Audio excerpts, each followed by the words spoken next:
ఒకరోజు నది వద్ద ఆడుకుంటూ అర్జున్ గడ్డి మధ్య ఒక పాత చిత్రకంఠం కనుగొన్నాడు. అది సాధారణంగా కనిపించినా అతను చేతిలో తీసుకున్న వెంటనే అది మెరిసింది. ఆశ్చర్యంతో అతను దాని ఇంటికి తీసుకెళ్లి నీటిలో ముంచాడు. అతను కాగితం మీద రాయగానే అద్భుతమైన రంగులు తానే వెలిశాయి. ఆనందంతో అతను ఒక చేపను వేశాడు. అది అకస్మాత్తుగా కాగితం నుండి బయటికి వచ్చి నీటిలో దూకింది. ఇది మాయా చిత్రకంఠం అని గ్రహించి అర్జున్ దాన్ని ఉపయోగించి గ్రామ ప్రజలకు సహాయపడడం ప్రారంభించాడు.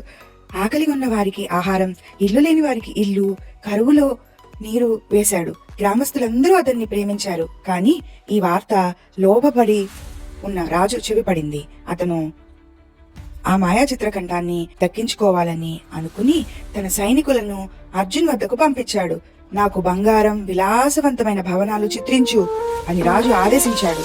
కానీ అర్జున్ తెలివిగా రాజు కోసం బంగారం చిత్రించే బదులు రాజు చుట్టూ ఒక భారీ ఇనుప బోను చిత్రించాడు.